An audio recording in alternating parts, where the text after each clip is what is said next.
MLA MP ఎన్నికల సమయంలో సమస్యాత్మక ప్రాంతాలలో గొడవలు జరుగుతుంటాయి. కానీ జెడ్పీటీసీ ఎన్నికలు, అది కూడా ఉప ఎన్నికల్లో గొడవలు జరగడం ఇదే తొలిసారి. పైగా అది మాజీ ముఖ్యమంత్రి జగన్ సొంత జిల్లా కడపకు అవడం విశేషం. కడప జిల్లాలో పులివెందుల, ఒంటిమిట్ట జెడ్పీటీసీ స్థానాలకు మంగళవారం ఉప ఎన్నికలు జరుగుతున్న నేపథ్యంలో ఉత్కంఠ నెలకొంది.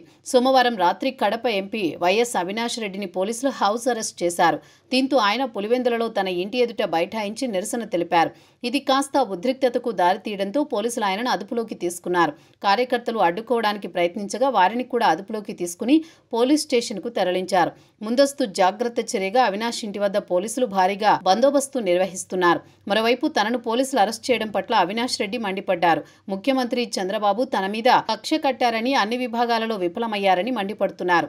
పులివెందులలో జెడ్పీటీసీ ఎన్నికలలో సమయంలో ఆందోళనలు, గొడవలు జరిగే అవకాశం ఉన్న నేపథ్యంలో పోలీసులు ముందస్తు జాగ్రత్త చర్యలకు దిగారు. అవినాష్ రెడ్డిని మాత్రమే కాకుండా TDP MLC Ram Gopal Reddy, YCP MLC Satish రెడ్డిని పోలీసులు హౌస్ అరెస్టు చేశారు. పులివెందులలో ఎటువంటి నిరసనలు, ఆందోళనలు జరగకుండా కీలక నేతలను పోలీసులు ముందుగానే హౌస్ అరెస్ట్ చేస్తున్నారు. మరోవైపు వరుస పరిణామాలతో ఏం జరుగుతుందో అర్థం కావడం లేదని పులివెందుల ప్రజలు చెబుతున్నారు. ఇక పులివెందుల, ఒంటిమిట్ట జెడ్పీటీసీ స్థానాల ఉప ఎన్నికలకు అధికారులు ఏర్పాట్లు చేశారు. ఉదయం 7 గంటల నుంచి సాయంత్రం 5 గంటల వరకు పోలింగ్ జరుగుతుంది. పులివెందుల ప్రాంతంలో 10,601 మంది ఓటర్లు ఉన్నారు. వీరి కోసం 15 పోలింగ్ కేంద్రాలు ఏర్పాటు చేశారు. ఒంటిమిట్టలో 24,606 మంది ఓటర్లు ఉన్నారు. వీరి కోసం 30 పోలింగ్ కేంద్రాలు సిద్ధం చేశారు. మొత్తం 2 మండలాల్లో 1,400 మంది పోలీసులు బందోబస్తు నిర్వహిస్తున్నారు.